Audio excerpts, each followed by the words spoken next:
This is the Dane Moore NBA podcast brought to you by Prize Picks, coming to you live here at Falling Knife Brewing Company. Yeah, give it up for yourselves. Thank you for being here. Yeah, do that louder for Kyle Theige. He came here this morning from Portland. Let's hear it for Kyle.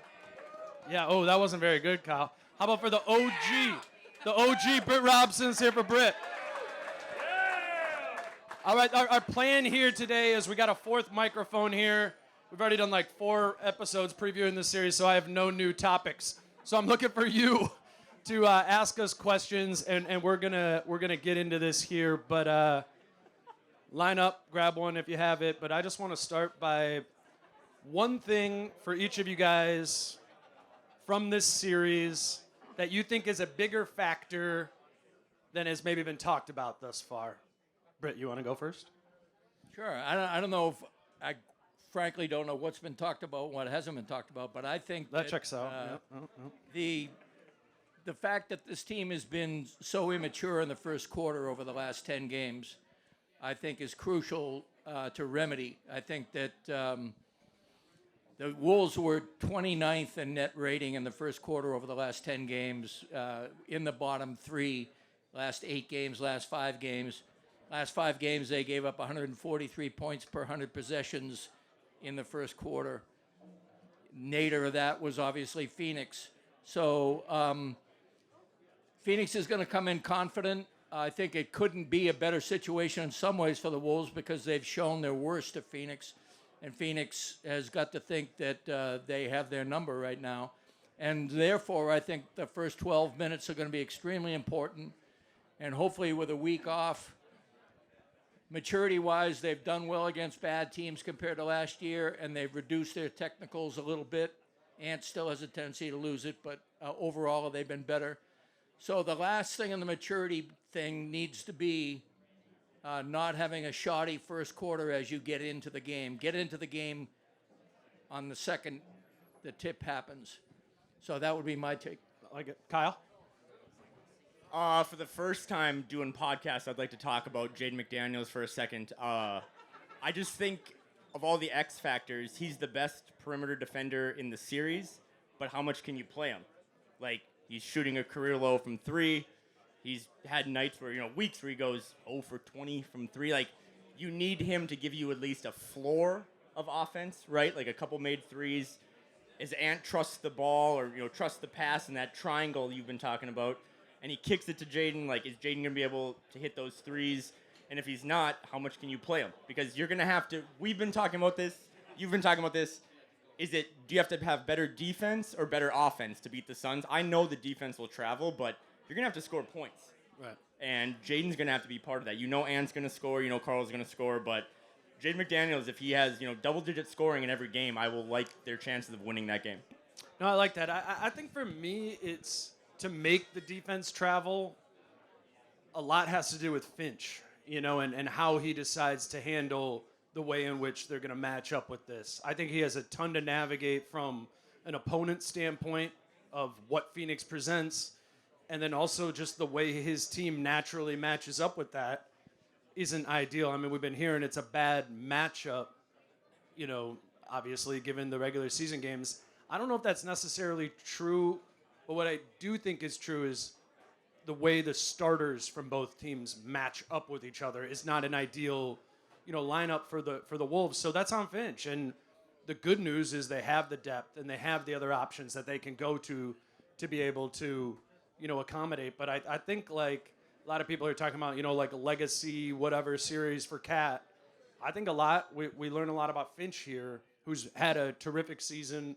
He's up there for Coach of the Year. But how is he going to coach in the playoffs? How is he going to manage matching up with Phoenix? And then how is he going to manage probably at times needing to bench or play without one of, their main guys? There's going to be times where Cat can't play, Rudy can't play, whatever it might be. How's Finch going to handle that? I think is a huge part of this. But again, we want to open this up to answering any questions that all of you have. Seriously, it's super cool to see so many of you guys out here. I'm really happy for you that we're here at this time of year, and you have a good team. You know, might be a funky matchup, but you know, the Wolves are in the playoffs, and the Wolves are hosting. Yeah. So if anybody has a question, just pop up right here. I don't know what are you? This guy's coming in. Here we go. Yeah. I got a question. An hour. Sup, Dane, Britt, Kyle. Hello. My question is, how much do you think the refs are going to let them play more aggressive? No, like, how much more aggressive are the Wolves going to be allowed to play? Pretty open-ended. Well, I mean, the conventional wisdom in the playoffs is the refs swallow their whistle to some extent. I think that will hold to some extent. Also, I thought that the edict that came down in the last 40% of the season made a noticeable difference. The refs weren't calling nearly as much ticky-tack stuff. I think it matters to some extent, particularly with somebody like KD who gets to the line and makes 90% of them, knows how to draw fouls. But I think that it's one of those things that is out of the Wolves' hands, out of everybody's hands. And it's kind of like a couple people were coming up to me, 4 or 5 people mentioned Micah Nori's comment about, you know, we went vanilla and we've got things to spring on people. And that's great that Micah says, because maybe he can put something in Phoenix's head. But at the end of the day, you really have to just take care of business. You have to be what you do best at your best as long as possible. That's what will win this series. Whether or not the refs call the game bad in terms of the Wolves or good in terms of the Wolves, adjustments will have to be made by both sides, and it can't be a factor. Just like if Micah Nori is telling the truth and there is some special gimmick that tricks Phoenix for an 8-point lead in the first quarter, it's a 7-game series maybe. I mean, so all of these things, at the end of the day, what really, really matters is if this team is dedicated and, to Dane's point, prepared in the right way to do the things that are necessary to be done. We certainly have a lot of evidence of what doesn't work against Phoenix. Fortunately, when I looked at those 3 games, so much of it is remedied. It is not an intractable problem, and it's on the Wolves a lot more than it is on Phoenix. What do you mean by that? Like, what were the things that you saw were issues in those games? Unforced turnovers. You know, Washington Wizards could have turned a lot of those into points. They did. Yeah. So I think that's one of the things. The other thing is stupidity on offense. You know, I mean, insanity is trying the same thing over and over again with the same result.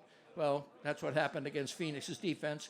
And there's just a lot of things I could say, but essentially at the end of the day, which I'm saying a lot for some reason, it is about the Wolves playing smarter, more mature, and relaxing into their goodness.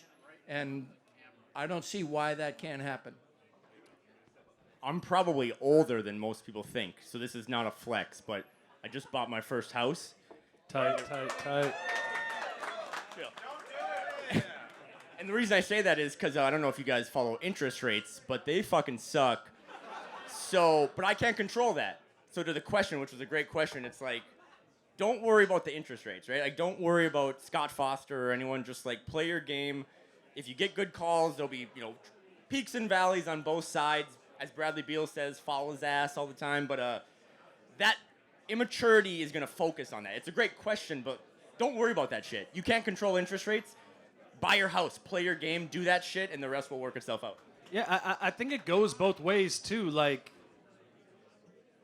Ant gets to the line a lot, right? Like, Ant gets fouled a lot, you know. So if this theoretical drop in fouls happening goes down, like, that could be disadvantageous to the Wolves in ways, too. So, I don't know, to Britt, your point at the beginning, like, I think we already saw the way the league was being officiated over the last 2-3 months, like, kind of move into the playoff way anyways, which benefited Jaden McDaniels. I can think if nothing else, we can kind of, like, count on Jaden McDaniels being in the majority of the games in this series. You know what I'm saying? Like, I don't think Jaden McDaniels is going to be in foul trouble 4 times just across the board in that sort of way. We have another question here. We'll keep them moving. So of the Wolves' 5 starters, who is most vulnerable to having their minutes reduced simply because of matchups and more or less being played off the floor without necessarily playing bad, just not a good I mean, fix? that one's easy, is it not, Mike Conley? Because you can do so many different. You can play Kyle there. You can Yeah, play. but you more think they're Nikhil. going to not play Mike? He just said of the 5 starters, who's going to see their minutes decrease? Like, When you said it was easy, I thought you were going to say Cat. So did I. That's what I thought too.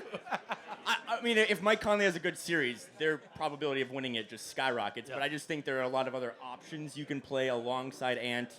Again, if Jaden's not in foul trouble and hitting shots, like you can go Nikhil, you can go Kyle, you can play Ant and, I guess at the pseudo point guard, but you can play really big with Nas at the 3, as you always get excited about. But more Mike Conley, the better, but that's got to be the odds-on favorite. Or it could be Carl. Britt. I mean, what I would say is that it's a math problem. You have 4 shooters, very active wing shooters, and you have 2 bigs, and you're not going to sit Rudy Gobert. So the other big is the vulnerable one. And this happens to be a big that had his knee opened up a month ago, who has never been particularly quick anyway. I would put him on Durant. I don't think that's as much of a horror show as many people would think, because Durant operates in the mid-range now, and that's Kyle's sweet spot defensively. He's able to get out 5 to 12 feet, 16 feet, and if Durant decides to go by him, which he's done less and less, he doesn't, really drive to the rim that much when he's being guarded. You do have Rudy, who's going to be with Nurkic, and thus usually near the basket to take care of that. I would start with Cat on Durant, but if that doesn't work, and it's entirely possible that it won't, then I would go to Na, and I would kick McDaniels up to play on Durant, and I would put Na on Booker, and I would put Mike Conley on Allen and Ant on Beal, so that Ant doesn't have to chase quite as much. And I think that would wear Conley out, to your point. And I think I would take Monty Morris as my first choice to replace Conley off the bench, because I think that he would be a really good guy to chase Grayson Allen around. So that would be the way I'd do it. Right. I agree with those matchups. I'm also I guess to answer the question, I think Jaden is the one who would be the most susceptible to losing it, not from a defensive standpoint, but from a, does he not close a game because he's not hitting shots? You know what I'm saying? Like, I think largely, though, my gut is to say that Finch is going to choose to trust, like, all of it. I'm sure they got Mike Honori or whatever, some adjustments to come in all of this, but I think Finch's pattern of behavior has been one of choosing to continue to push things through. Like, I would be surprised if he doesn't start with the starters who have been the starters. But to take it into a Cat thing, like, I think all of us here have an up and down relationship with the way we watch Karl Anthony Towns play. I just think in this series, the inclination has to be to trust Karl. You just have to. He's too important to checking Durant, to opening up things for Ant. I know that comes with some risk of volatility, but to me, if I just weigh it out, like the upside of believing in Karl is high. It just is high. And I don't know if either of you guys went back and watched like the very first game. Karl killed it. That was like a bad game for the Wolves ultimately. But right away, I think it was 8 of the first 10 points. Like, Cat just got to the basket over and over again and did exactly what he would need to do tomorrow, And so I get the logic behind, like, starting Nikhil over him or whatever. You got to match up with the guys. But start Karl. Understand that you're going to get to your mixed lineups quick. 6 minutes into the quarter, the lineups are going to mix, and here you go. Now you can put Anderson on Durant, and you can put Nikhil on Booker. Like, they're going to play. My kind of overall thought is maybe have all the guys' minutes lower and still commit to 9 guys in the rotation and prioritize matchups. And that's what I asked Finch. And he said 9. He said 9. And I said, under the context that the playoffs are when you shorten your roster and go more ISO, and I think they should do the opposite of both. They should keep 9 and have that rotating ninth man, either J-Mac or Morris. But I also You just said Morris though. J-Mac's your guy. yeah, no, but I mean, that's what I would do. But I'm not sure what Finch will do. But I think it'll be 9, and I also think it is important that I believe in trusting Cat, and I think if Durant is torching Cat for like 12 points in the first quarter, you should know that Durant can torch anybody on that roster for 12 points. Right. But if Cat is driving into traffic and making behind-the-back passes and shooting 1 for 7 from deep, Sure. then I think his minutes in the second half get cut. Yep. No, I'm with that 100%. Can you guys hear all right in the back? Can I get like a thumbs up? Is that all right? It's just very loud for me. I don't know what's happening. Do we have another question here? Uh-oh. No tap. I have to admit I'm a little bit nervous, so I wrote down my question. Lovely. Me too. I don't believe you. As a Minnesota sports fan, I want to be prepared for the worst case scenario. Get that mic a little. Oops, sorry. There you go. You're good. As a Minnesota sports fan, I want to be prepared for the worst case scenario always. And though we hope this doesn't happen, if the Wolves lose in a non-competitive fashion to Phoenix and ownership, whoever that might end up being, Fash to Phoenix and If everything goes wrong and then the owners everything mess goes everything wrong, up, what happens? What happens? Exactly, thank you. What is the most probable way that the team accomplishes their goals? Is it letting Kat, Nas, and Jaden go? Is it something else? I don't think we got to let go of all 3 of them. I think we'll be all right. This is my sense with Kat at all. Like, I don't feel like myself or any of us or anyone out there, like, we don't need to build the coffin for Kat, like, in this series. If he fails and messes up in the way that a lot of people think he's going to, like, that's my beer. Oh, okay. No, in all seriousness, if he messes up, that will be the nail in the coffin. It will already happen. So that's going back to, like, the trust idea of, like, you just might as well roll with it here, and if it doesn't work, it doesn't work, and you move on. And that scenario isn't the end of the world either. Like, you're going to be able to get other players back for him. Might not be you're not going to get a Rudy Gobert package back from him, but, like, I don't know. Roll it out with Kat here, and if it doesn't work, it doesn't work, and, like, move on. You still got Ant, you still got the rest of the guys, and it's okay. I mean, as far as Kat goes, I think the only reason people put him up on the chopping block is because we did so well without him. You know, he kind of gave us a taste of that when he got hurt. Yes. But I do have a follow-up. Oh, a here we go. little bit unrelated. It is my husband's 40th birthday today. And he's right go. over there in the new Stand up. little worm. Yeah. Happy birthday! This guy. And all he asked for his birthday was to do a little smoking with Britt. So I'm just going to put that out there. Didn't see that one coming. It had to be late tonight. Hey, can I say one thing? Can I say one thing on that question though? You also like to smoke? We've already talked about it. I was gonna try to not go full Braveheart, but on the concept of this Minnesota sports fan thing, and my co-host Phil Mackey's in the building, so I want to give Phil a quick shout out. Phil. So if you listen to Flagrant Howls, you've heard this before, but this is as real as I can be. So my mom's over there, and 3 weeks ago she almost died. Not a punchline, that's a real thing. Blood clots are like, I just woke up on Easter morning and it was like, she could be dead. And I know that's really graphic. But my whole point of all this, and I thought Britt's piece the other day kind of summarizing the season, because Game 82 fucking sucked. But there was 81 games before that were awesome. So this concept of the Minnesota sports thing and bracing for the worst, I mean, I don't know if any of you guys are going to be here tomorrow. And that, again, gruesome, but, get an Uber. But just show up tomorrow at 2:30 and be fucking loud. You know what I mean? Like, if your worst case scenario is that the Wolves get embarrassed and have to trade people, that's every May for me. Right? Like, imagine if they win this series, right? Like, Dan, we're gonna blow this fucking thing up. So, I get the fear, I get the scar tissue. We talk about it, the achy knees and stuff, but have some mimosas tomorrow and show up and make that place loud, and why not us? Love it. Another question.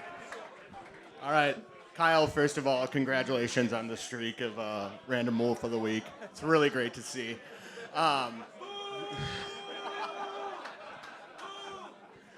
So my question is around number 9, Nickeil Alexander-Walker. How important is he this series? Britt, you want to take that one? I guess a lot of that depends on Finch.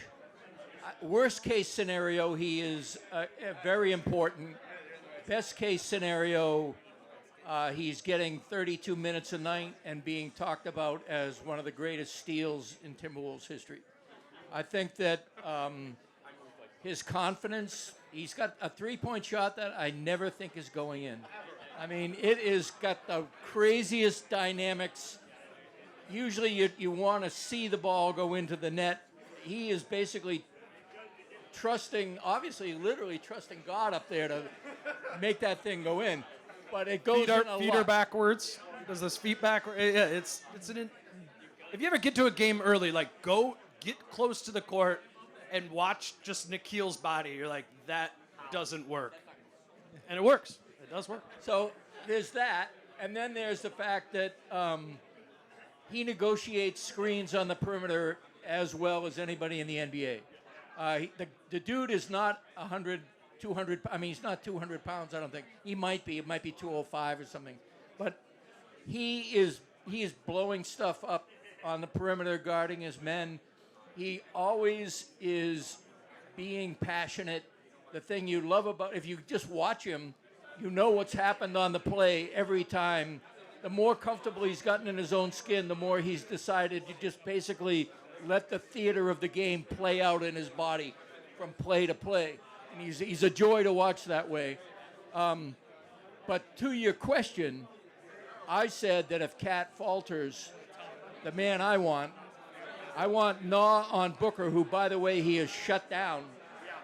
And you put Jaden on KD, I like my odds.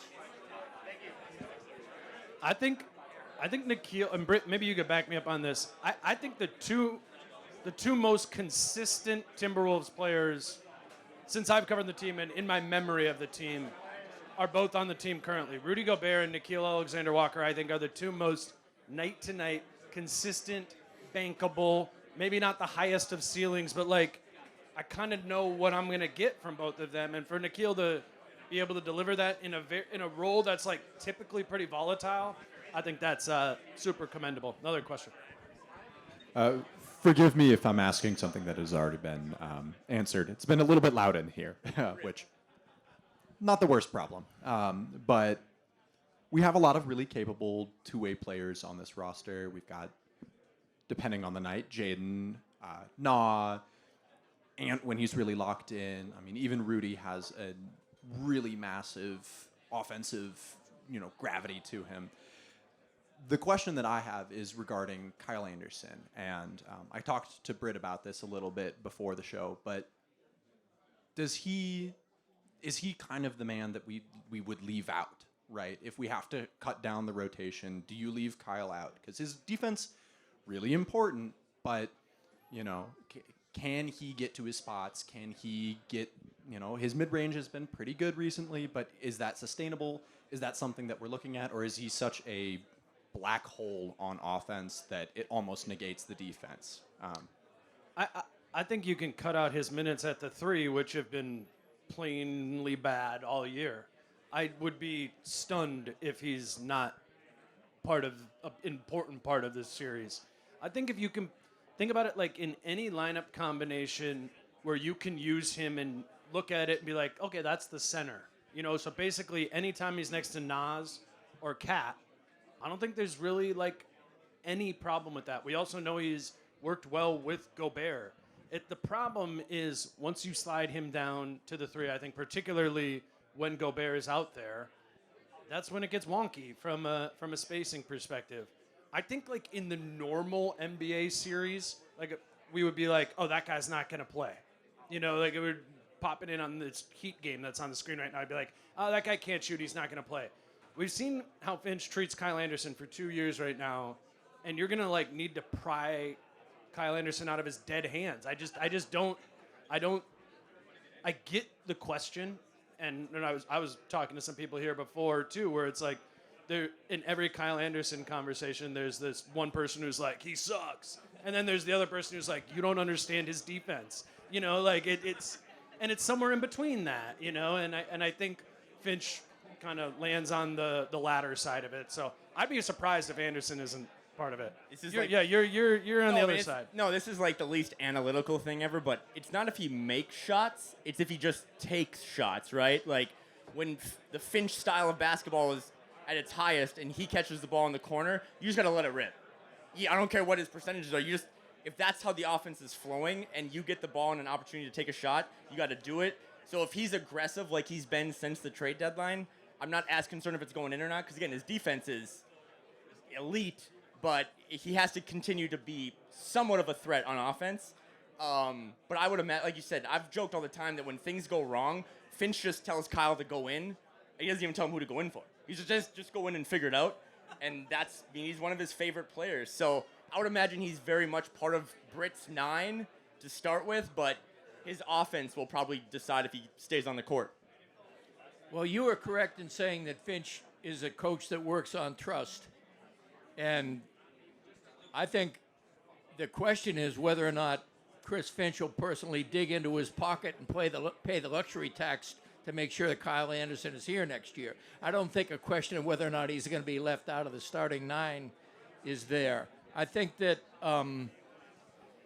there are matchups that will give him trouble. I think there's enough around Phoenix's second unit in particular that is red meat for Kyle.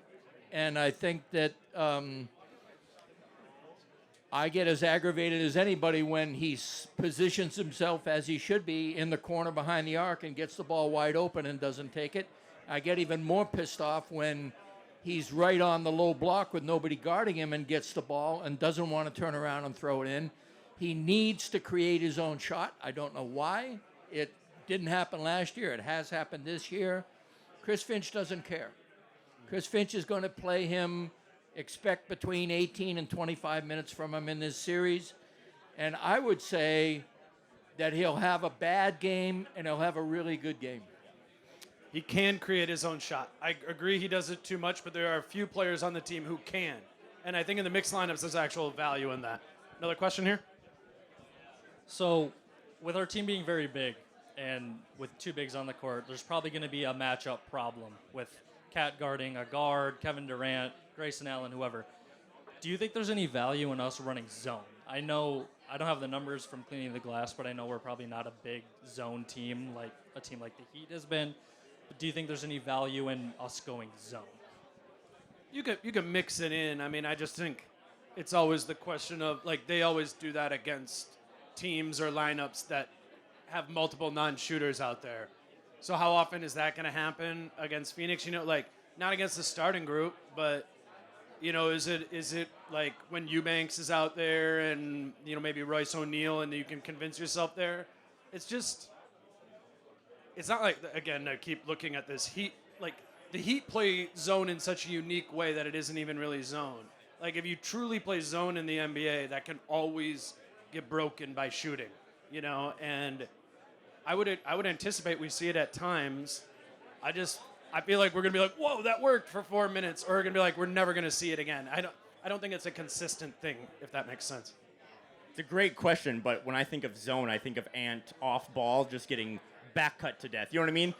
And again, it's just if your strength is having perimeter defenders like Anthony Edwards, like Jaden McDaniels, like Nikhil, zone is good in 3 or 4 possession stints, but you got dogs on the perimeter. That was your identity all season. So again, it's a great question, and maybe he'd come out of a timeout in the second quarter and throw him a different look. But if they rely on zone after they were one of the best just man-to-man defenses, then you're probably screwed. So I hope not to see it, but I would imagine you see short stints of it just to give them a different flavor. Well, I'm the one that did say it was a math problem, that they have 4 guys that run around and 2 bigs. But in counter to that, what I would also say is you take out the turnovers and transition points. The Wolves gave up 97 points to this team the second time they played. And after that 44-point first quarter, they did not really play bad defense against Phoenix. This is a great half-court defensive team, and they are capable of winning a series flat out because of their defense if they don't turn the ball over 20 times a game. If they are a dozen or less in turnovers, their odds of winning go way up. And if they start to play smart on offense and move the ball and shoot more threes and cut and utilize Ant in a way that is not a driver all the time, but off the ball, and then he gets it back at a new action. I mean, just a little bit of creativity on offense, then the defense will carry them to a series victory. I don't think we have to really reinvent the wheel here with a zone like switching and everything else. I think it's necessary under certain circumstances. Somebody's in foul trouble and you need to buy some time. But in general, I say trust this defense. Love it. Another question? So I'm going to keep this here on the same path of defense. So the Phoenix Suns, from 10 to 14 feet, the Phoenix Suns are they take the first most shot attempts at 9.9 a game. They make them at 49.9% efficiency. From 15 to 19 feet, they also take 7.6, which is first in the NBA. And they make them on 49% efficiency.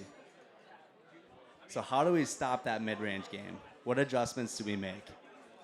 They've been making those adjustments all year, man. I mean, like, I think that goes to the idea of, like, Rudy's always back. Like, we've seen Rudy up. Like,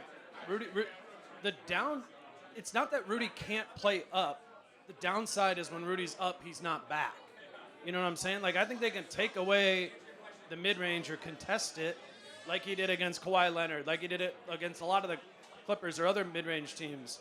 The question to me is, if Rudy is up, what is the low man, and somebody else getting over there to be help at the rim? Like, I don't know. Like, I just think they're not gonna have Carl back. They're not gonna have Rudy back. They're gonna play more aggressively. Yeah, I think it's if you watch the way they played against Dallas this year, they defended against Dallas very well, and Rudy was up a lot. And I just think that they have a week to prepare. They have tremendous on-ball defenders, and they also have a unit that has played together a lot. And they have played together a lot in the half court very well. I guess I just have to repeat what I said. I don't worry about this team's defense in the half court regardless of what is going on. I think the mid-range, yes, it is true that mid-range importance increases in the playoffs and that Phoenix has a fabulous group of mid-range shooters. It's a good question, and it's the thing that they're going to attack. I frankly am more worried about Grayson Allen, who doesn't shoot mid-ranges. He shoots threes at 46%, and he has been killing this team. They have an answer for Booker. They have an answer for KD a lot in terms of the fact that KD just lets the game go, but they have not had an answer for Grayson Allen. And if there's an adjustment to be made, I think it is using more than one player to chase Grayson Allen all the time and shadow him and treat him like he is a fourth really valuable wing shooter, because he is. I think it's a great question, and the question again was, the Suns are awesome from the mid-range. How do you stop that? I think this is the smartest guy covering the team, and what he said, it's a math problem. Stop turning the fucking ball over. You know what I mean? Like, every game the Suns have, the Suns are not going to win this series or make a run by dominating the mid-range. They're going to do that if they get 14 more shots a game. It's still a math problem, and if you get to what Britt said, 12 turnovers or less, where now those mid-range shots are a little more, like, risky for them, it's still about, the Wolves were, third in the league this season in three-point percentage. It's still a math problem. It's still a numbers game. So if you stop giving them 14 extra shot attempts a game and spotting them a 20-point lead in the first quarter, I'm not worried about that mid-range stuff, to what Britt said. It's also like a 50% mid-range shot is a point of possession, right? So like if the Wolves are playing, that's like good. That's good half-court offense, but that's not like special, you know, like, so if the Wolves can counter on their end with good, solid half-court offense, 50% for the mid-range isn't going to hurt you. The question is Durant going to shoot like 65% from the mid-range, which is a possibility, you know, like that. I think that's where it hurts you. And if you go to it over and over again, 50% is good, but it's not going to break you good, I think. And I think they have some answers for it. Hello. So Hello. I have a sports media question for you as the media experts. So I remember the 3-minute Jerry Zagota videos on the StarTribune.com about the Wolves, and that was like the content that you got in that form. How do you explain, or how do you quantify the growth in digital media and in individual sports team media, whether it's you or the podcast you're on for the Denver Nuggets or for any around, and how can people support independent media? Great question. Question was about independent sports media, and honestly, the answer is just everyone that's looking at me right now. Because without people supporting Falling Knife and supporting, I mean, we sell English muffins now. It's wild, but without people supporting the people that support us, I mean, I know I speak for Dane, I speak for Britt too, like, I want everyone in here to hear the crazy shit I say, to see the awesome stuff Britt writes. I don't want to charge you any money. I never want to be behind a paywall. But in order to do that, I need you to show up here. I need you to buy English muffins and get home insurance and get a mortgage, and I know that's things. So, Please. I think it's how do you consume sports now? We want to tap into that, and everyone in here I know is here for Dane, but I don't think he gets that. So if I could ask selfishly to give him a round of applause,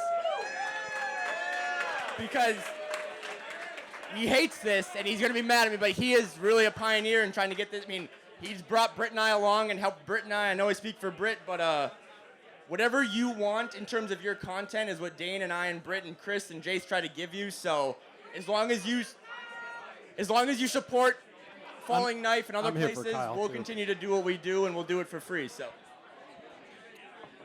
Yeah, no, I mean, I think to your point, it's coming. Like, it's coming, you know? Still to this day, my favorite type of media to consume is writing. That's why I got into it. That's what I liked doing. You know, I mean, I've been reading Britt and John forever, you know? I just think it's 2024, and that doesn't make those things obsolete. I think it leaves room for additional things to be there. And I think the cool thing about this is, one, that it allows me to include others, because I am different than Kyle is different than Britt, as Britt is different than Jace, etc., you know? And I think it's just cool that we have this opportunity to be additive, you know, to the entire process. And yeah, and to Kyle's point, it's cool for me because I thought that this could all happen, you know? Like, I kind of knew that, like, people would listen. I kind of knew that people would come out like this. And yeah, I'm grateful that it's 2024, because this wouldn't have worked in 1994. So, I don't know, Britt, if you got any new media takes here, but I don't know, man. Britt, you've been on like at least 200 podcasts, if you think about it. hey, give it up for Britt Robson. Yeah. Yes. Thank you, Monica. Thank you. All right. This is the burning question that everybody here has been thinking. Drake May or Jaden McDaniels? Just kidding. Sorry. No. Britt kind of played on this a little earlier, but I can't believe I'm going to ask this. Is Grayson Allen the X factor in this series? If he has a good series, do the Wolves lose? And if he has a bad series, do the Wolves win? Because he's the kind of guy, when I see an open corner three and he touches the ball, my head just drops. I don't even watch. I'm just like, well, here we go. So is Grayson Allen the X factor for the Phoenix Suns? I think he's an X factor, but I still think if Bradley Beal is peak Washington Wizard Bradley Beal, then you're in trouble, right? Because it's still Kevin Durant, it's still Devin Booker, Team USA. Like, they've done it, they've been there before. Bradley Beal's never been there, and he's played his best basketball. He's looked like a wizard against the Wolves, no pun intended. So I think he's the biggest X factor, but I mean, Grayson Allen's shooting like 50% from three. So they're going to have to, Britt said this earlier, they're going to have to find guys that can run around screens. Like, that might just be all you do on a possession is run around for 24 seconds. But, yeah, if he has 20-point games and that's all you see in the box score, the Wolves probably lost. But I still think Bradley Beal is the X factor. Grayson Allen is an X factor. I don't know if, first of all, I would say that Grayson Allen is as much of an X factor as all four of those guys. A lot of it depends on how they defend those guys. Who they put Conley on, for example, I think is a crucial choice. Who they put Ant on is a crucial choice. If you want an X factor that nobody really thinks much about, I would say it's Frank Vogel. The guy has coached 88 playoff games. He's won a chip. He put Indiana on the map when they were nowhere with Hibbert and PG-13. And he has a tough job right now in that his team just totally whipped a higher-seeded team for their third easy win in a row, and they open up in the afternoon on the road. If he can come up with something that the Wolves don't expect, or he can motivate that team to play like they have something to lose and they haven't already won something, I think that's a big thing. I think Grayson Allen is really important because someone has to guard him, right? Like, the ideal situation would be able to put Cat on the fifth guy, right? And he happens to be the fifth most threatening player in Phoenix's starting lineup, right? But he's a threat. I mean, whatever. Like, yeah, in the interior, he could be. I just feel that you need to continue to guard Grayson Allen so it doesn't give you a hiding spot for Cat or for anyone when he's on the floor. And I think that's why this broke down. I think that's why Sunday happened. Grayson had 20 points in that game.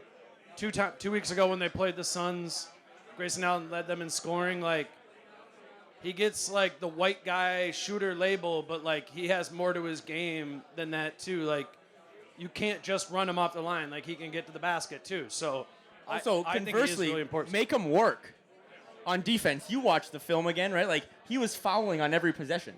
Yeah, right? I mean, he's really shoving so. Cat, yeah. Make him work on defense. As much of a threat as he is on offense, he can be a liability on defense. There's no reason that he should be able to hurt Cat more than Cat should be able to hurt him if that's the matchup. It's the series more than ever that Carl needs to be like, I am posting up and I am sealing deep. You can't get pushed out to 19 feet by Grayson Allen. You got to push back. And in that's like the one situation in which I will like excuse a Cat offensive foul. Where I'm like, you just do not move and push back to do that, because Allen did push him and will try and push him off, but Cat has to kill that on the other side. So just a little follow-up to what Kyle said there. Is that then kind of like the big key? Get the ball movement going, get the movement going, setting screens, getting the switches you like, getting the matchups you like, getting Grayson Allen on, I don't know. But putting Grayson Allen in a position to have to defend, is that one of the big keys? Guarding a big. Yeah, he can guard Jaden. Like, he's a good defender. Like, I really think Grayson Allen gets like. That's what I'm saying. If you spend a quality defender on Grayson Allen, you can shut him down. And I think that's worth it. I think what we have seen is it is worth spending. I would cut Conley's minutes to have him run around on Grayson Allen and then bring in Monty Morris. I think what you would earn on the defensive end would compensate for what you would lose on the offensive end, and also would keep Conley fresh and would give Monty Morris, who has a lot of playoff experience and knows what it's like to win in the playoffs, some time. I think I can't think of a guy on the roster who I'd rather have guarding Grayson Allen than Monty Morris, and that includes Nah and Jaden McDaniels. Can I just say one thing about Mike Conley? We've said a lot about like cutting his minutes. I think one of the biggest advantages the Wolves are going to see in the playoffs is Mike Conley is going to play 10 more minutes a game. You know, like he's been at like 20, like that happened last year. There's been so many times watching this season where it's like, oh yeah, Mike's got to go to the bench because he's 36. You know, like that, we're not going to feel that as much. I worry about Mike's defense playing that extra 10 minutes against this lineup. Yeah, big team. That's fair. All right, let's wrap it through a few of them here. What's up, everyone? What's up? What's up? All right, so I wrote a couple things down. In the first 3 games, it looked like the Wolves beat themselves in every game. Britt, you were talking about this. Yep. All the turnovers. In that second game, getting down 15 rip. The third game, getting down 42-21 after 1 quarter, 20-plus turnovers. So, with that being said, on offense, if they can manage their turnovers, how can the Wolves take advantage, especially of the Suns putting so many bodies to Ant? Putting Ant off the ball, setting screens, playing off the catch. What are your ideas on that? I think you should take this. You put Cat one pass away. It's like that fixes it. You can't do double gap help if Cat is 1 pass away. Cat was floating. He can't float. He needs to space effectively, and always be like, all right, I am 1 pass away from Ant. Because if that's the case, then if that's Grayson Allen guarding Cat, then you got to choose. Am I gap help on Ant or am I out on Cat? Make the distance wide enough, be 1 pass away, and then if Ant passes it to you, no pump fake. Shoot it. You just got to shoot it. They need to, in the first quarter tomorrow, break that. It's like cheating to be able to do double gap help. That never happens in the NBA. And the Wolves were frankly too dumb to figure that out in the game on Sunday. Like 1 pass away. You got shooters on this team. Like they should not be able to guard Ant the way in which they guarded Ant. And Cat or Nas, when he's in there, breaks that. Like particularly if they're hitting, the hitting for me. They should not be able to guard him that way. Agreed. I think that, unfortunately, Game 82 was probably the most idiotic and least prepared I've ever seen this team in 23-24, and that includes the horrible Charlotte game. I mean, that should have been like a palate cleanser, the vomit after a night of drinking. Now, you basically need to play smart, and if you play smart, you will handle the situation. If you have Ant drive into double gap, double team help, if Ant is playing 1-on-4 and Cat is roaming around like he's looking for his dog instead of trying to find a place that he can set up and shoot, which is usually like 10 feet away from Ant in the weak side slot, if Rudy isn't drawing people to him on a hard post-up, I mean, there's so many ways to spread that cluster out, and the Wolves did not do it. One of the reasons that I am confident in this series is because I don't think they can play that dumb again, and I don't think Phoenix is a very good defensive team. I think that they will win this series because their offense will be better than Phoenix's defense, something that has not happened. I mean, that's just a fact. It's just a fact. But it's a great question again, but we talked about this last week. It's checkers versus chess. It's neither. This team has never. It's a boxing analogy of like everyone's so concerned. All the series previews are like, how do you slow down Durant on offense? How do you slow down Booker on offense? Make them work on defense, right? Like it's so much harder to defend a style of offense that what Finch wants when the ball is moving around the perimeter, extra passes. If this becomes isolation and all those other guys can just chill and then do their work on offense, don't turn the ball over. Be smart on offense. I think, again, for the 9th week in a row. Like, they need to play better offense than they need defense to win this thing. Make them work on. They're not a deep team, right? Like, I've said this before, but like, shameless plug. I've scored on Drew Eubanks before. I played against him. Like, okay, like they don't have a lot of guys coming off the bench. It's Royce O'Neal, half of Eric Gordon, and then if you can identify Drew Eubanks. So make them work. Make it a long series. Grind them out, and don't turn it into an isolation game where most possessions Durant can just chill on Jaden or Bradley Beal can chill. Win this by being good on offense because your defense is elite. And one last thing. Anthony Edwards is going to come down and hit about 3 pull-up threes from the top of the slot in a row, and that's going to change a lot of things that happen. And that's the Paul George, right? Like the pull up before the double gets there, for sure. All right, we can do we got like 10 minutes left. Yeah, we can go ahead. All right, this is related to the Grayson Allen question, but are we okay with Beal having a good series if it means we're playing Finch basketball? Yeah, I think it depends on how you're prioritizing Durant versus Beal versus Booker, right? Like, you kind of got your pecking order of, who are we putting Jaden on? Who are, like, my thing is, like, I want Ant to take the easiest defensive assignment at all times. I think that's Beal. And I do too. Of the big three, I think it is Beal. At the big four, I think that's Beal. Yeah. Yeah, I would, because I wouldn't want Ant traded. Yeah. I think that was, in these two last Suns matchups, I think it was not a good idea to put Anthony Edwards on Kevin Durant for like 14 different reasons. Terrible decision.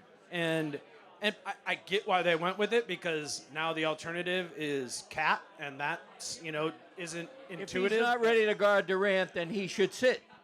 Yeah, it probably will. And the first play that they scored on, Anthony Edwards put a blanket on Kevin Durant, and Durant buried a mid-range. Right over his head. Yeah. Kevin Durant is 6'11" with very long arms. Ant is 6'4". Yeah. It was an idiotic decision. This is a very different Suns team than last year, right? For sure. Different coach, no Chris Paul, Bradley Beal, but that's I keep saying great question. The Suns got 80 a game when they played the Nuggets last year in the playoffs, and it wasn't enough. I would be okay if Durant and Booker go. I would try to shut down Beal, because I think he has become, over these last couple of weeks, you see it post-game, you see it in interviews, he's kind of like the heart of their team all of a sudden. And I think if you clamp him down, like he said, you can put Ant on anyone. Someone's going to have to get theirs. I would make sure it's not Bradley Beal and let their two-headed monster do their thing, and then just shutting the rest of them down. Yeah, I think it's most important in the beginning minutes, because once there's not two bigs on the floor, once it's not Cat and Rudy, and you start mixing in a Kyle Anderson or a Nikhil, we'd be like, all right, that's a decent enough matchup. I would beg to differ on the most feared player. Devin Booker can drop 50 anytime he wants. And if he does, they're going to win that game. And so I want to make sure that Devin Booker is accounted for by either Jaden McDaniels and Nikhil Alexander-Walker, or if it's in the final 5 possessions, Anthony Edwards. But somebody needs to get on that dude and make sure he doesn't get on a roll. All right, we can, we'll do another one. Hey, hi, I'm Micah. This is Andre. We're really What's big up? fans of the pod. We traveled here from Atlanta, Georgia. Whoa, let's go. I just met your parents, Kyle. They're amazing. We haven't even checked into our hotel yet. We literally drove here straight from the airport. But awesome. I was just gonna ask. Honestly, I don't remember if it was Dane, your podcast, or Flagrant House. But I think someone alluded to Ant being a bit starstruck playing against the Suns, and KD being his best favorite player. Could y'all talk about, this is not playoff specific, but what's there to be gained this summer in Paris, and what opportunities that present? No, that's a great question, Drink. I want to throw it to you something we talked about before the pod about, I like looking at playoff series of drafting the players, right? Who's the best player? It's the best player in this series right now is Kevin Durant. And then the second best player in this series is probably Devin Booker. And then the third best player is probably Ant for now. But Ant thinks he's the best player. And what did you say earlier? By any means necessary? if if we 2 weeks from now we all come here again and we get free beer because the Wolves won, we've talked about that. We'll workshop that. Yeah, Jeff. But anyway, if 2 weeks from now we say Anthony Edwards was the best player in that series, I don't care about drop coverage, zone. I don't care about. They'll win the series, but he's got to do it, right? Right. And any means necessary. What we were talking about, which I think is why you wanted to raise this, is essentially Ant has been Mike Conley-ized just a little too much.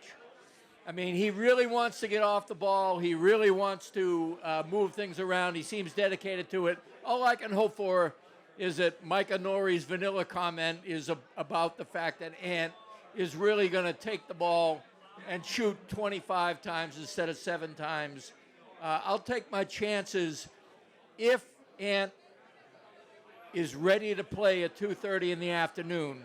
We may have to wait till game 2 to implement the strategy. But if, in fact, he's ready to play at 2:30 in the afternoon, then I do think that he can put this series in his pocket. He's been about this from the Memphis playoff series. He learned what the postseason was about. He totally denies everything that comes his way in terms of personal accolades to basically say we need to prove it in the postseason. He's raised his game dramatically in the last 2 postseasons. And I find it kind of odd that people are sleeping on the fact that postseason Anthony Edwards we're on the brink of that against a lower seeded team. Anthony Edwards thinks he should start over Devin Booker for Team USA. He does. But if he loses in 4 games, 5 games, you know what I mean? Like, go prove it. He thinks he's the best shooting guard in the world. I don't think that's a national perspective, but he has the opportunity, more home games, to prove it. So if he outplays Devin Booker, I mean, he talks a big game. We all support him and think he deserves that, but now is the opportunity, as Britt said, to show it. All right. One, the Olympics are going to be sick. That's going to be really good for Ant, all that stuff. You just said that they played stupid on Sunday. Yeah. The way Phoenix is guarding Minnesota, you have to understand, is a bet that Ant and Cat and the whole group will play stupid. Ant just being like, I'm the dude, and I'm going to go do it, is not going to work. They have 5 guys in there. It doesn't make it be Giannis. It could be whoever. Like, you can't go through that. So what you got to do is you got to get off it, and Carl's got to hit 2. You got to move it, and then it's going to open up. They're not going to leave Carl open the whole time if Carl hits 3 in the first quarter. Then if you're Ant, you go, all right, now they're out on Carl. I can go that way, and that's the way I can attack. They're doing what's called boxes and elbows. It's a box, the boxes and the elbows, and they're just saying, we're in here to stop Ant from doing what Ant does best, which we've all seen a million times, right? Get downhill, get to the basket. They got 5 guys in there. You need to pull out at least 1 or 2 of those guys. That's how the game has to start. And then it opens up for Ant, and then he can go. But until that point, if you want to see Ant be Memphis Ant or Denver Ant, what you got to do, Ant, is you got to run. You got to get out in transition. You got to get on the offensive glass. If it's in the half court, they are going to load up. And there's not like some magic wand thing that LeBron or MJ or whoever can do it. It's 5 guys. It's 5 guys in there. So the most concerning thing, I think, is if Ant comes out in the first quarter tomorrow and he's like, I'm going through it. That it's just wait. There's got to be a patience to it. Loosen it up. Open it up. You got Karl Anthony Towns. You got other guys who can help you. You got Mike Conley. You got Rudy and Mike pick and roll. Let those things establish. Let those guys get attention. Pull them out and go. Like, be patient with it if you're Ant. And to Ant's credit, he started being patient with it. Like, that is the most encouraging thing to me of the entire series is earlier on in the season, he was like, nope, I gotta go. Like, I left bullets in the chamber, right? Like, that's what he was saying over and over again. They want that. They want that from him. Trust your teammates. Let them help me help you, and then it's going to open up. He can still get his 30. He can still get his 30. It's fine. There needs to be a patience to it. Like, let it establish, then go do your thing, Ant. Like, I think it's dangerous if Ant gets overly aggressive overly early, in my opinion. Well, here's the way I see it playing out. All right. I see it playing out that people move without the ball, set picks, cut, and Ant, after a week of being told to get off the ball and saying he's going to get off the ball, does get off the ball, and that the team smartens up and doesn't turn the ball over a bunch. And as a result, the offense loosens a little. It remains a close game. We're in the third quarter, early fourth quarter, and Ant doesn't have the foursome. He doesn't have the box and the elbows, et cetera, and he comes down and starts banging in shots. I think that's what's going to happen. I think that, no, I'm not suggesting that Ant play into Phoenix's hands a fourth game in a row in the first quarter. Okay. I am suggesting that once that easy-to-decipher strategy is defeated and Phoenix adjusts, that we go back to the reason Phoenix put in the strategy in the first place, and the best player in the playoffs owns the third and fourth quarter. Devin Booker became Devin Booker when he went from 34-4 to 28-8-4. Yeah. So when I say I want him to be the best player in this series or be the best shooting guard, I don't want him to be Grayson Allen. I want him to trust the pass. Like I told you earlier this week, any game that Ant has 10 assists in this series, I'll bet my life they win that game. Yes. Absolutely. You know what I mean? So that's the Bet point. the over on 5 assists. And one last thing, because Ant is your favorite player.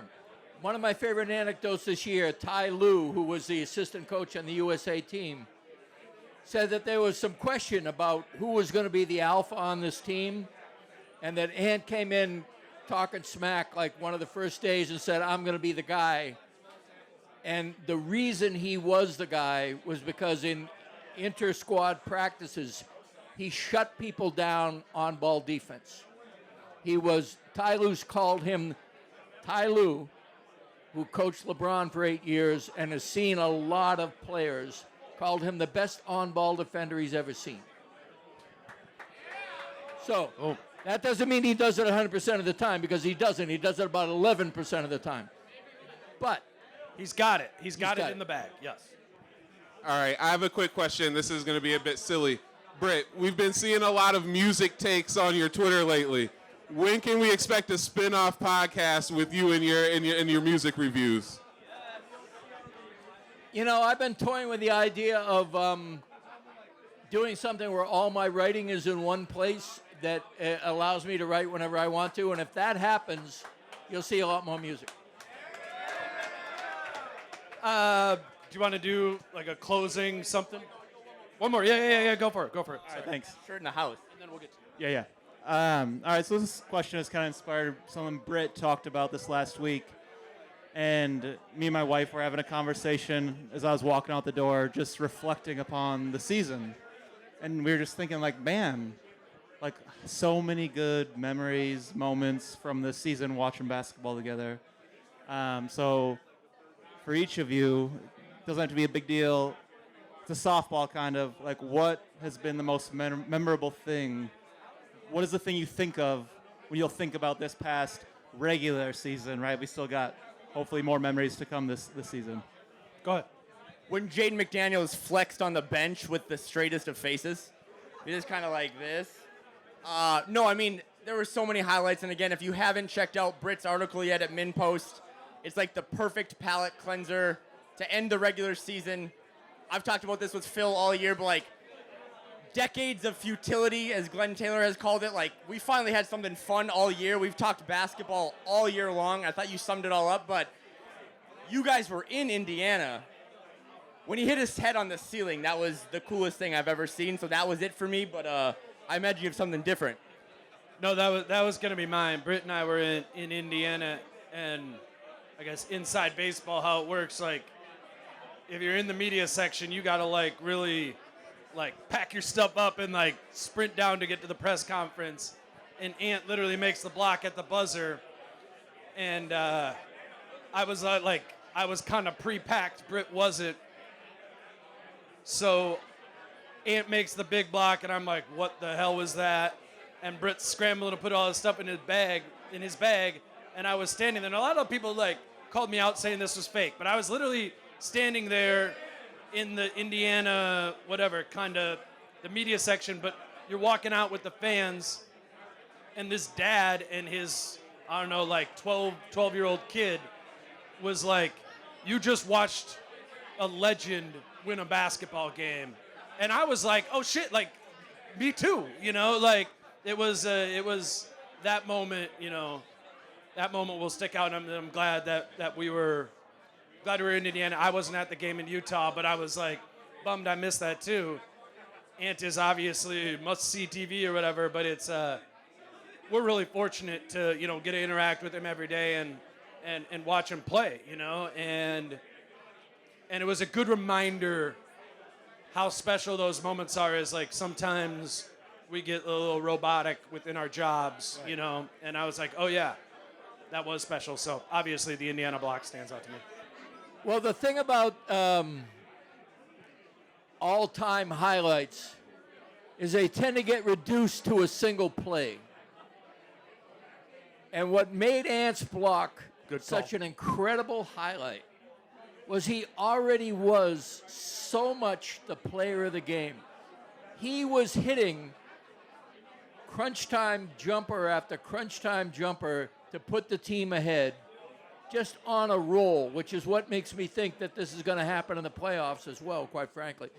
But essentially, he had won the game many times or kept a team that had just learned that Cat was gone for 4 to 6 weeks. And they were playing a good team that was playing good basketball, and they were going back and forth on the road. And Ant took over that fourth quarter and hit like 5 of 6 shots when a tie or a lead was in the balance. And then he makes one shot, goes down. If you look at the replay, you don't even see him until the shot is in the air. And then all of a sudden you see him. It literally is a superhuman play. It literally is the guy had to bend his neck so he didn't get a concussion on the bottom of the rim. I mean, KG's 38-point game against Sacramento in Game 7 remains the pinnacle of Wolves' achievement in 35 years. But that's right up there. All right. We're going to try to wind this down, just the podcast, not the drinking. But we're going to kick it to Dan in a second. But I've said this every time we've done one of these. The first time we had 12 people here, and they were mostly my parents. But I mean this from like the bottom of my heart. Like, this is fucking awesome.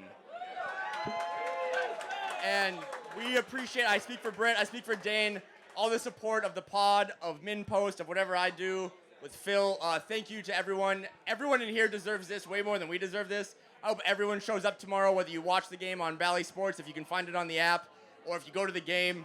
Have a blast. And we couldn't have done all of this tonight without the big guy here. So if you want to take the final question, but we appreciate you very, very much. No, I was just going to simply talk about, like, thank you so much for everybody coming out tonight. This is Dan Herman. He's the owner of Falling Knife Brewing Company. Here for Dan, yes. To the dude whose 40th birthday is tomorrow, sorry your mom couldn't hold like my mom did and had the greatest birthday of all time. So, like, I'll buy you a beer later, though. So, if you don't know what we're doing here, if you've not done the playoffs or the play-in games like we did last year, so we rent a, what did I say last time? Giant fucking TV, and we park it outside on the patio. So we installed a third projector today. There's plenty of opportunity to watch this. If we can bring out people for the game, if you're not going to it, like Phil Mackey told me about 400 times while he was standing over there. And we're going to do that for all of the games. We're going to stay open for the late Phoenix game on that Friday. We're going to have the truck out here for that as well. That Sunday we'll be there. And then Dane and I have talked about, you know, after we dominate this round, we're going to do another one of these before the second round. Maybe outside. Maybe outside. Because it'll be warmer. We go from there. Hopefully it's warmer. I moved back from Arizona. This is bullshit. So thank you, everyone, for coming out. We're looking forward to hanging out with you for this. Thank you for being part of this huge community that we built. of Timberwolves fans at Falling Knife. It really is amazing to do this. And I guess I will ask the final question of like, I haven't heard predictions. Who's got the predictions? You got to do it. This is bullshit. Put your Wolves name, in- put Wolves your in 6. reputation on the line. What was your? We'll start with Britt. You tweeted it out. I said Wolves at 6 or 7, and I understand the reasons why that wouldn't happen, but that was a reasoned decision.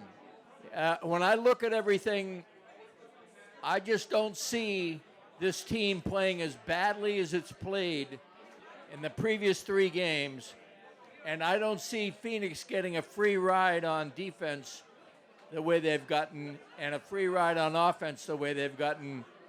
I just think that if the Wolves elevate their game even a little bit, I've said all along, Phoenix's strengths are redundant, and so are their weaknesses. They are a very, very strong team in a very limited area, and they're a very, very weak team in a limited area. And therefore, they should be able to be defeated by attacking their lack of bench and their lack of quality size.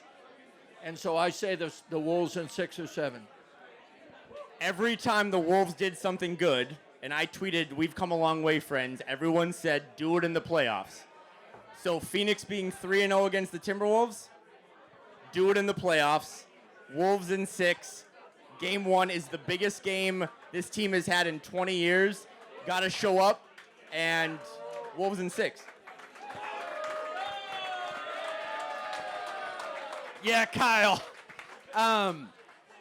First, I just want to say, like, this podcast and a lot of this community is made possible by, like, a vision that Dan and the other Falling Knife owners had, which was, hey, nowhere is a Wolves bar. True. Nobody had the Wolves games on years ago, ever, anywhere. Like, you had to go and be like, do you have this channel? And it wasn't happening. And that was their vision. And that's what they presented to me, was like, hey, we just want to become the Wolves bar. What can we do? I was like, I can talk about it. And it's very cool what it has become. So I just really think highly of everybody here at Falling Knife. So it's sweet. I've shown pictures of it and everything, like, out there. It's a small room here, but, like, also with the TV truck out there, there's gonna be plenty of space to be able to come and watch here. Bring a chair. Bring a chair for outside. Those of you at home who are listening to this too, come out to Falling Knife. I think the Wolves are gonna win in 7, and there we go.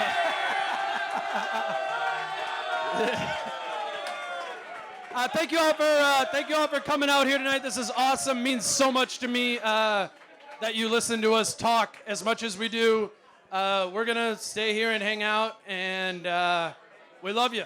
For Kyle and Britt, I'm Dane. Peace out. How I'm feeling, man, I hope it never stop, yeah. Green and hot so you can find me in the crowd, yeah, yeah. Don't let standards ever bring you down.